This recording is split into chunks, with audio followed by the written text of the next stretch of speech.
Buonasera e benvenuti al TG Sicilia, le principali notizie di questa edizione.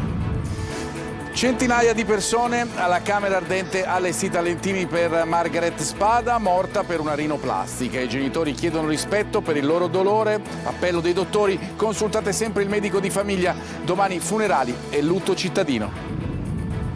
Salvo Rina, figlio di Totò, con un post su Instagram omaggia il padre nell'anniversario della morte in carcere di colui che fu capo dei capi della mafia siciliana. Al nostro TG parla Salvatore Borsellino che dice provo rabbia. Siete strani, meglio i bimbi bianchi, piccoli di una classe multietnica palermitana vittime di episodi di razzismo, l'indignazione della CGIL scuola. A Palermo precipita un ascensore rudimentale e cadono nel vuoto 2 donne e 2 bambini, grave la madre. Italia Oggi definisce la classifica delle città per la qualità della vita. Ultima Caltanissetta, male in generale le siciliane che non vanno oltre l'87° posto. Oggi è la giornata della povertà, l'appello del Papa, Chiese e governi, non dimentichiamoci mai di loro. A Catania il tradizionale banchetto di Santa Elisabetta organizzato per i meno abbienti.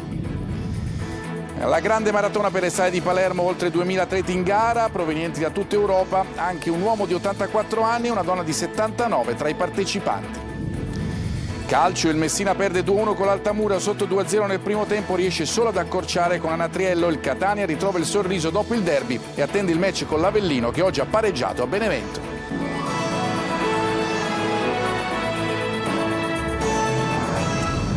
Di nuovo bentrovati. In tanti dunque alla Camera Ardente nella chiesa del Carmine a Lentini per Margaret Spada, morta a 22 anni a Roma nel corso di un intervento di rinoplastica. I genitori chiedono che venga rispettato il loro dolore. Domattina i funerali e il lutto cittadino. L'appello intanto dei dottori prima di ogni intervento dicono consultate il medico di famiglia. Francesco Aloi.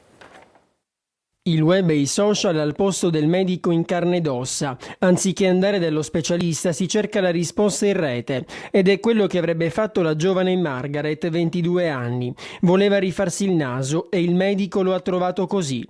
Ma non si fa attendere l'appello del presidente dell'ordine, rivolto soprattutto ai giovani. Ragazzi, diffidate dalle pubblicità sanitarie sui social.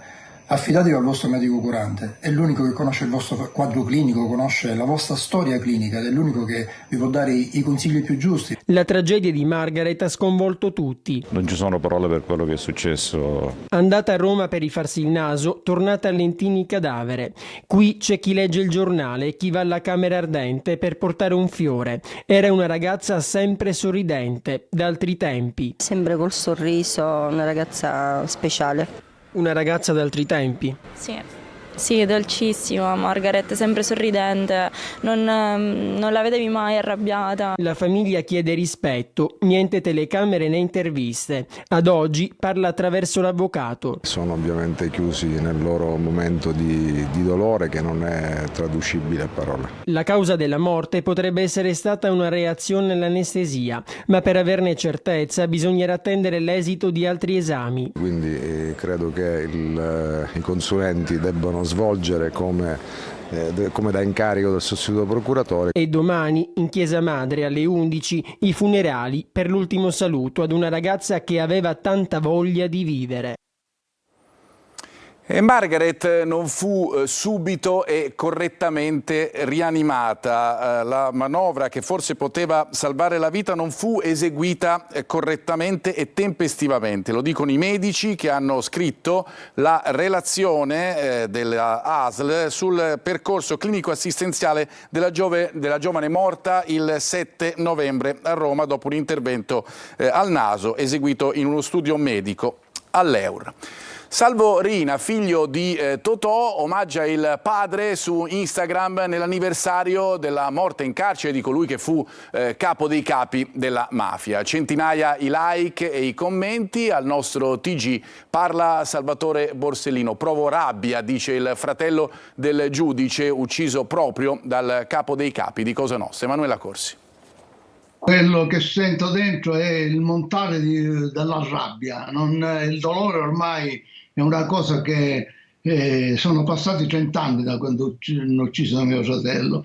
Rabbia è il sentimento di Salvatore Borsellino, fratello del giudice ucciso da Cosa Nostra dopo l'ultimo post provocatorio di Salvatore Riina, terzogenito del boss, che celebra il padre in occasione dell'anniversario della sua morte e che ancora una volta offende i familiari delle vittime di mafia e la loro memoria. Una foto incorniciata del capomafia con accanto un vaso con 2 rose rosse.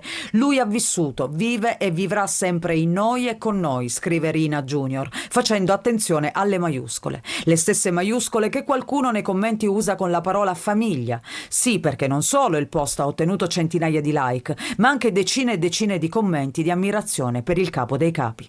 Un grande uomo con i veri valori della famiglia, la famiglia scritta in senso minuto, con la lettera maiuscola. Quindi immagino che vi rendiate conto di quale famiglia parla, la famiglia mafiosa. Il fatto che sui social vengono pubblicate commenti come questo, quando poi succede che i post di Antimafia 2000, che è un giornale che la mafia lo combatte, appena vengono pubblicati su Facebook vengono istantaneamente cancellati da qualche algoritmo che è stato messo proprio per cancellarli. L'estate scorsa Riina Junior suscitò indignazione per un altro post su Instagram dove pubblicò una sua foto con scritto "Buon Ferragosto a tutti voi da via Scorsone 24". Ma la strada ormai da anni si chiama via Cesare Terranova in onore del magistrato assassinato proprio dalla mafia. Una provocazione, un messaggio in stile criptico di Cosa Nostra che anche in quell'occasione fece scoppiare la polemica. Intanto su X la presidente della commissione antimafia Chiara Colosimo, nell'anniversario della morte del boss, ricorda: "Lo Stato ha vinto, Riina ha perso".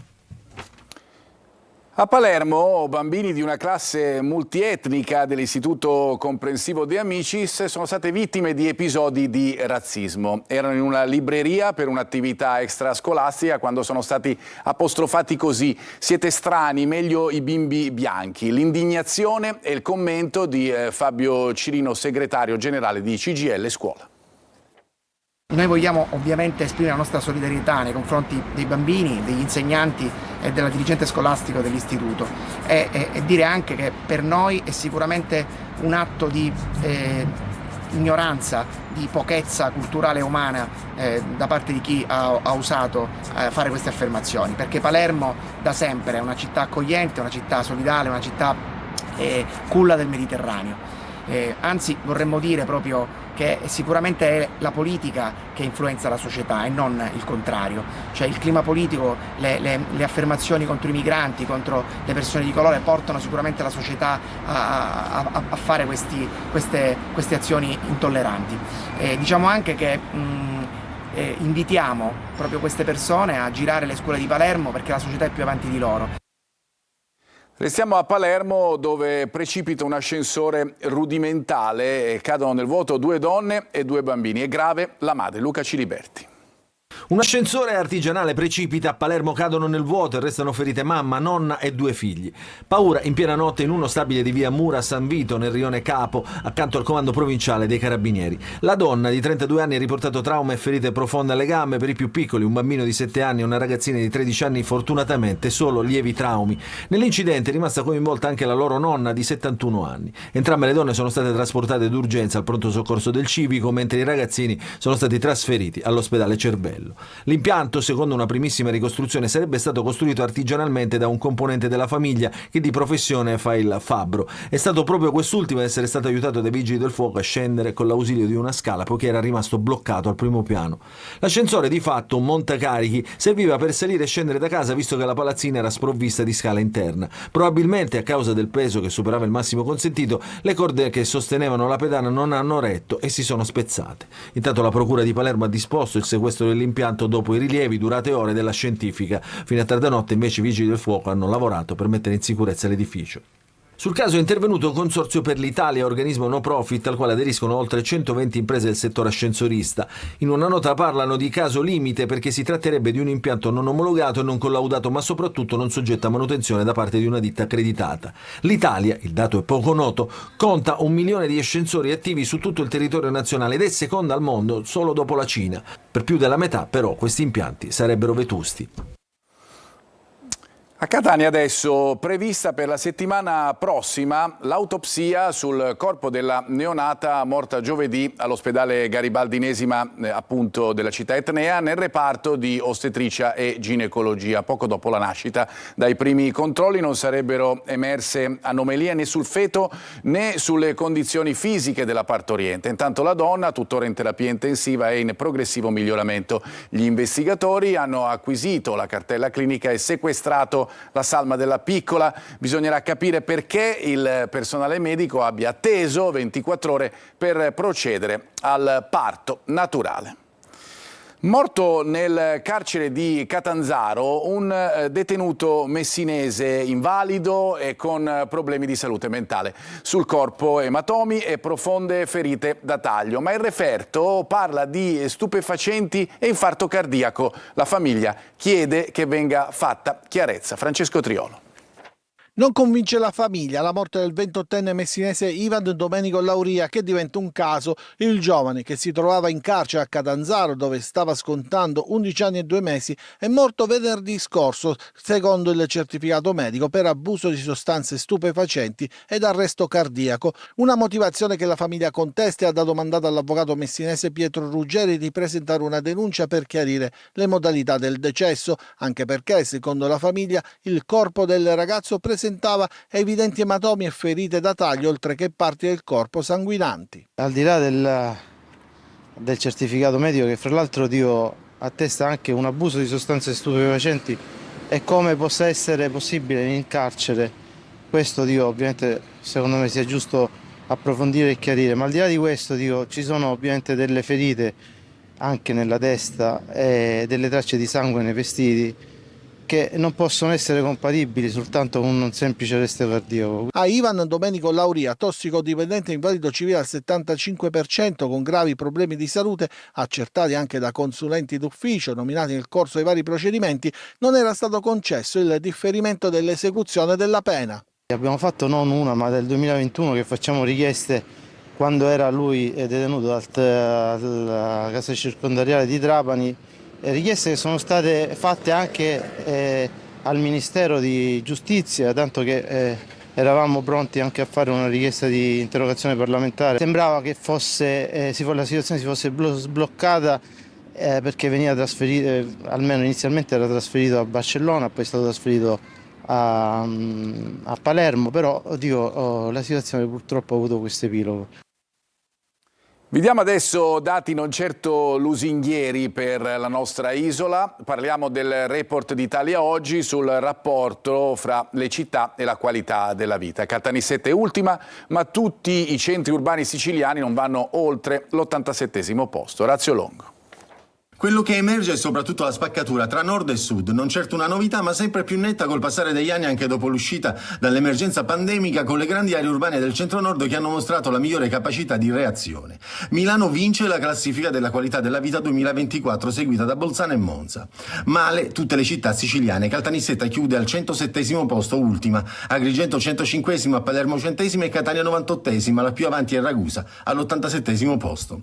La classifica, stilata da Italia Oggi, Ital Communication e dall'Università La Sapienza di Roma, viene pubblicata dal 1990 tenendo conto di diversi fattori, tra cui salute, sicurezza, reddito, lavoro, cultura, istruzione, ambiente e turismo. A fare da linea rossa tra tutte le province isolane, e potremmo dire tra tutto il sud, è il dato del disagio sociale. Nessuna città del Mezzogiorno e delle isole è entrata nel gruppo 1, quello della qualità migliore della vita. Se determinati market come il sistema salute sembrano non patire troppo rispetto al dato nazionale, con un occhio puntato però al trend dei posti letto in ospedale, peggio si va col marcatore reati e sicurezza, seppure Enna sia in controtendenza prima in questa dimensione. Il Sud Italia poi fatica a mantenere standard economici e occupazionali competitivi. Il tasso di disoccupazione è alto, con le città isolane agli ultimi posti del target affari e lavoro, Messina penultima dietro a Napoli. Altissimo il tasso di inattività di chi non lavora, non lo cerca e non studia, mentre faticano i giovani a laurearsi. Un dato però sembra essere trasversale da nord a sud nella categoria popolazione. Più del 50% delle province è sotto la media.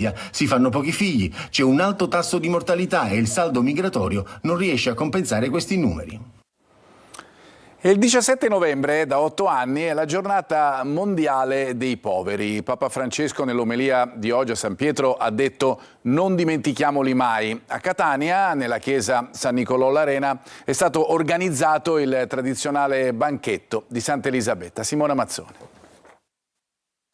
Volontari al lavoro nella giornata mondiale dei poveri istituita da Papa Francesco nel 2016 per richiamare l'attenzione sulle sfide della povertà e sulle necessità delle persone più vulnerabili. Quest'anno a Catania, nella chiesa San Nicolò l'Arena, Diocesi, Caritas e Ordine Francescano Secolare hanno organizzato il tradizionale banchetto di Santa Elisabetta e grazie ai volontari che prima preparano il pranzo e poi lo allestiscono sedendosi tutti insieme a tavola, la chiesa diventa una grande mensa aperta a tutti. Da più di 15 anni noi organizziamo questo pranzo sacrificando tempo, denaro, famiglia, ma con uno spirito notevole. Teniamo a chiarire una cosa: questi nostri ospiti noi li incontriamo quotidianamente alla Caritas, all'Help Center, perché noi come Ordine Francescano Secolare siamo presenti ogni venerdì lì. Tutto l'anno in diverse occasioni vengono allestiti pranzi per i meno abbienti, cui si sono aggiunti nuovi poveri, coloro che, seppure hanno un reddito, non riescono ad arrivare a fine mese, un fenomeno purtroppo sempre in crescita. Papa Francesco ci sta aiutando sempre più a guardare, ad aprire gli occhi,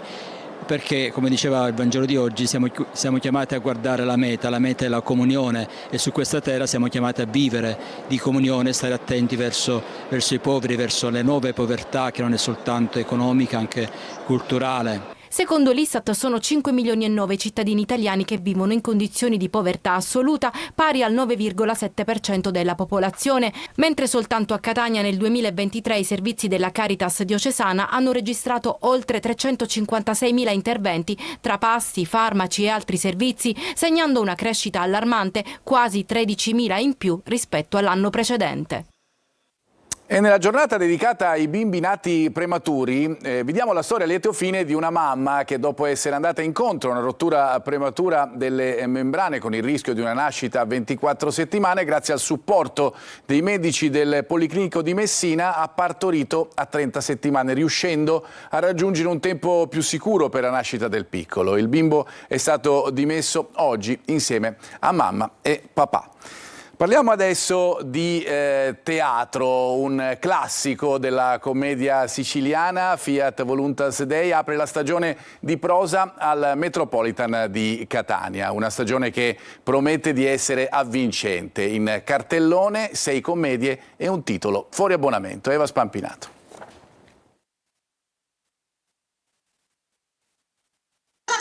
Ci sono simpati e 4 miss cantate, Fiat Voluntas Dei apre il sipario di una stagione a 4 stelle Gilberto Idonea sul palco del Teatro Metropolitan di Catania.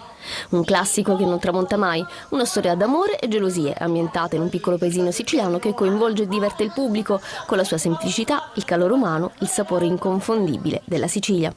Un pubblico che non ha mai fatto mancare l'appoggio alla compagnia guidata da Alessandro Idonea sul solco del padre Gilberto. È la stessa cosa che mi chiedo da tanti anni io, perché continuano a venire? Ma vuol dire che qualcosa di buono la facciamo. Alessandro Idonea dirige la commedia, ma veste anche i panni di padre Attanasio, impegnato a soccorrere i poveri, risolvere dispute tra coniugi e fare da paciere nelle questioni amorose. Non ti spaventare, che la ragazza è una bravissima ragazza. E seguiranno tutta una serie di appuntamenti tutti volti alla tradizione, sapete com'è, Miracolo, che poi sarebbe San Giovanni Decollato. Nel cast anche Emanuela Ventura e Bruno Torrisi. Alessandro si ostina ancora a chiamarmi, nonostante tutti quanti sono più bravi di me. Io non capisco perché mi chiama ancora, ogni anno sono una consuetudine, secondo me non trova facilmente attori e quindi poi chiama me. Ho iniziato con Gilberto, abbiamo fatto tanti lavori insieme e adesso con Alessandro continuiamo in questo clima che è sì di lavoro, però in realtà è un grande clima di affetto, di amicizia, una grande famiglia. 6 gli spettacoli in cartellone fino al 4 maggio, a cui si aggiunge un titolo fuori abbonamento. Anche Enzo De Caro, che è il nostro fiore all'occhiello, con Non è vero ma ci credo, un testo di De Filippo, quindi appunto tutto all'insegna della tradizione. Ma almeno possiamo parlare come va. Adesso anticipiamo in parte la pagina sportiva. A Palermo è stato il giorno della maratona. Oltre 2000 atleti in gara provenienti da tutta Europa, anche un uomo di 84 anni e una donna di 79 fra i partecipanti. Marco Gullà.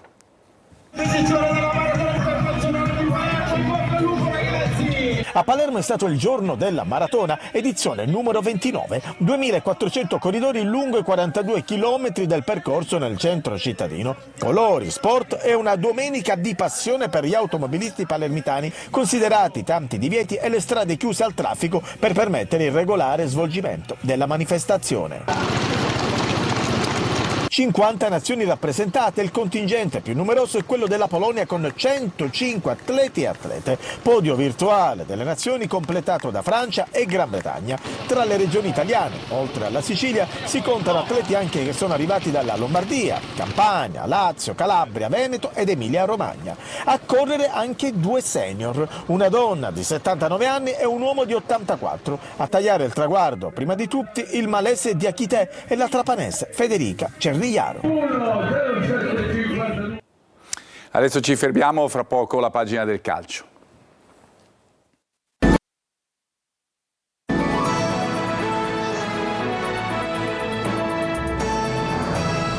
Di nuovo bentrovati, seconda parte del nostro telegiornale dedicata al calcio. In Serie C Messina sconfitto a Bari contro l'Altamura 2-1 il risultato finale, ma diverse le recriminazioni dei giallorossi. Dopo il doppio vantaggio pugliese, in rete Anatriello proprio per la squadra del Messina. Francesco Triolo.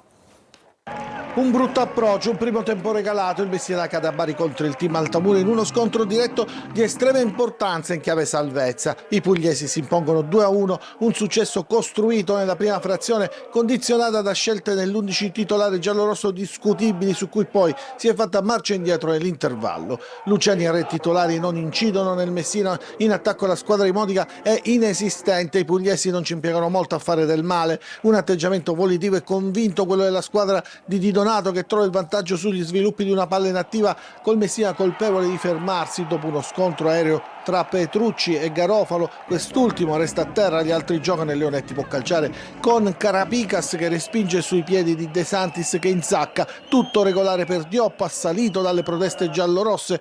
Di reazione però neanche l'ombra, anzi arriva il raddoppio su un calcio di rigore regalato dal Messina. Lia per fermare un attacco fa schizzare il pallone verso Manetta che ferma la sfera col braccio largo e calcio di rigore che Leonetti realizza.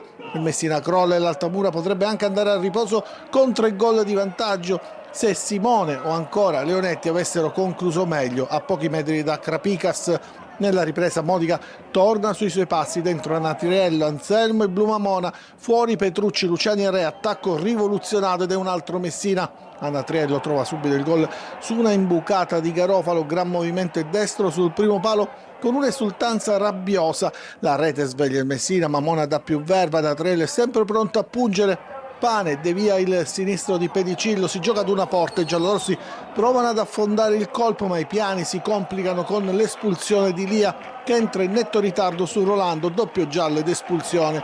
Il finale di gara è all'arrembaggio nonostante l'inferiorità, ma di vere e proprie occasioni niente. Il Messina protesta solo per un fallo di Bumbu su Pedicillo, per l'arbitro non c'è nulla. Nella sesta sconfitta stagionale per il Messina che alle sue spalle ha solo Taranto e Juventus Next Gen e a fine partita resta in silenzio.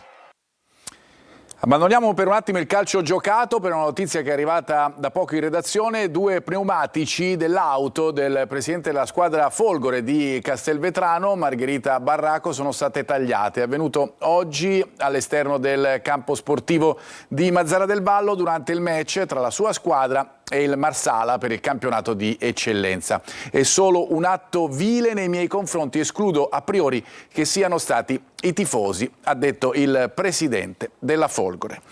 A 2 giorni dal derby col Trapani, il Catania si gode la vittoria in attesa del match di Avellino che oggi ha pareggiato 2-2 in casa della capolista Benevento. Il Trapani intanto conferma Ronica in panchina.